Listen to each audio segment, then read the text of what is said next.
നല്ലവനെന്ന് രുചിച്ചറിവിൻ. തന്നെ ശരണം പ്രാപിക്കുന്നോർ ഭാഗ്യവാന്മാർ. യഹോവ നല്ലവനെന്ന് രുചിച്ചറിവിൻ. തന്നെ ശരണം പ്രാപിക്കുന്നോർ ഭാഗ്യവാന്മാർ. നീതിമാന്മാരെ ഘോഷിച്ചുല്ലസിപ്പിൻ. നീതിയിൻ ദൈവം ജീവിക്കുന്നു. നീതിമാന്മാരെ ഘോഷിച്ചുല്ലസിപ്പിൻ. നീതിയിൻ ദൈവം ജീവിക്കുന്നു. യഹോവ നല്ലവനെന്ന് രുചിച്ചറിവിൻ. തന്നെ ശരണം പ്രാപിക്കുന്നോർ ഭാഗ്യവാന്മാർ. വേഗം വരുന്ന നമ്മുടെ കർത്താവായ യേശുക്രിസ്തുവിൻ്റെ ധന്യനാമത്തിൽ എല്ലാവർക്കും സ്നേഹവന്ദനം. ദൈവം വിളിച്ചു വേർതിരിച്ച ഒരു ജനതയായിരുന്നു ഇസ്രായേൽ. അതിനാൽ മറ്റെല്ലാ ജാതികളെക്കാളും തങ്ങളെ യഹോവയായ ദൈവം ഉയർത്തുമെന്ന് അവർ വിശ്വസിച്ചിരുന്നു.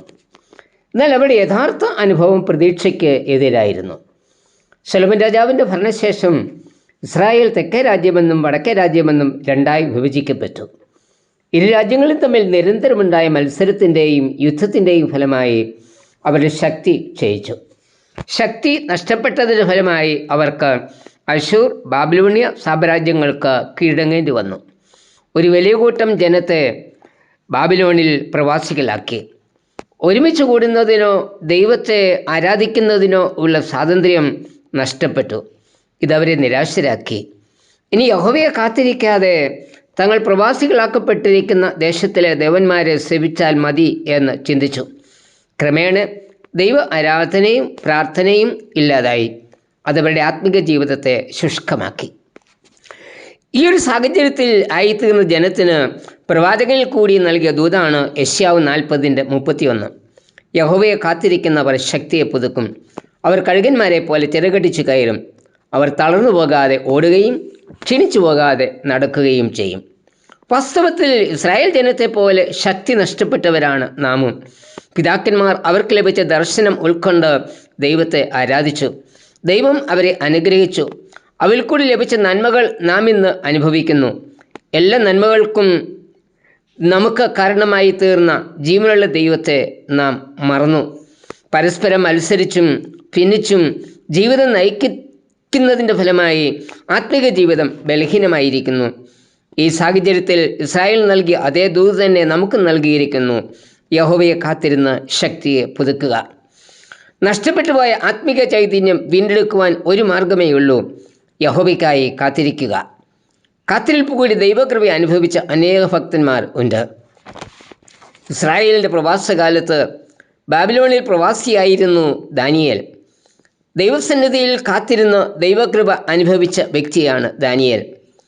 രേഖ തനിക്കെതിരായി എഴുതപ്പെട്ടിരിക്കുന്നു എന്നറിഞ്ഞ ദാനിയേൽ വീട്ടിൽ ചെന്ന് യെരുശലേമിന് നേരെയുള്ള കിളിവാതിൽ തുറന്ന് മുൻപ് ചെയ്തിരുന്നത് പോലെ തന്നെ ദൈവസന്നിധിയിൽ മുട്ടുകുത്തി പ്രാർത്ഥിച്ചു. ദാനിയേൽ 6:10. രേഖയിൽ എഴുതിയിരിക്കുന്നത് 30 ദിവസത്തേക്ക് രാജാവിനോടല്ലാതെ യാതൊരു ദേവനോടെങ്കിലും പ്രാർത്ഥിച്ചാൽ സിംഹങ്ങളുടെ ഗുഹയിൽ ഇട്ടുകളയും. അതൊരു വലിയ രാജകൽപ്പനയായിരുന്നു.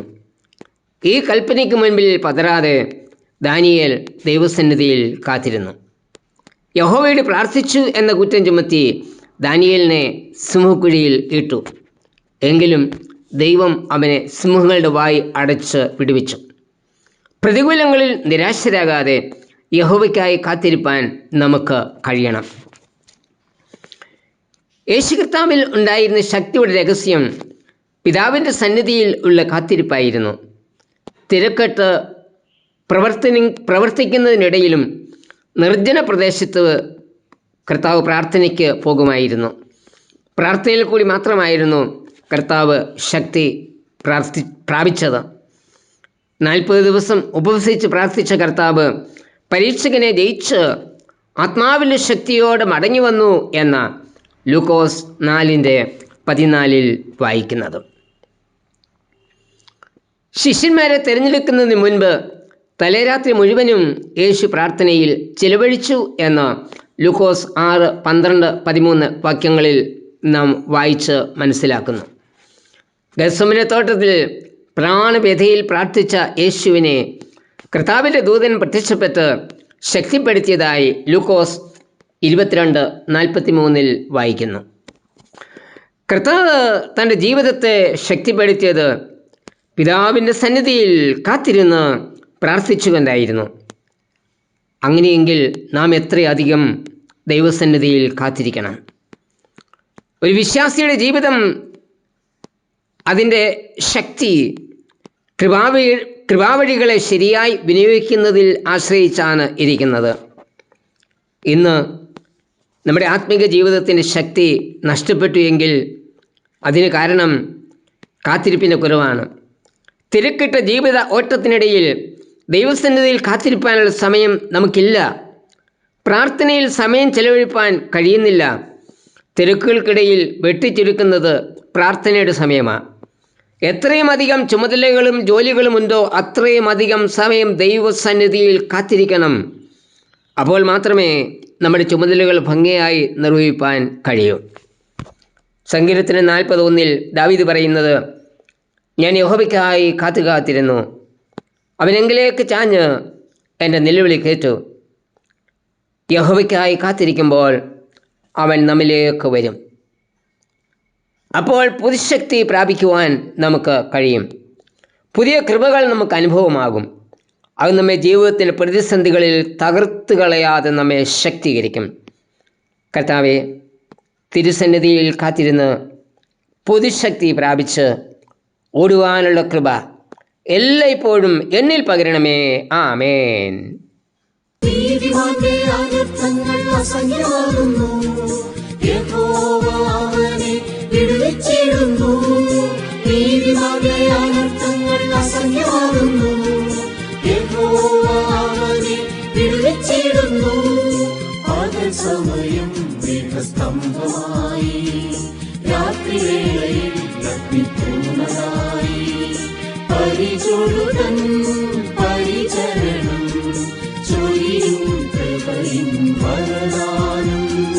യഹോവ നല്ലവനെന്ന് രുചിച്ചറിവിൻ, തന്നെ ശരണം പ്രാപിക്കുന്നോർ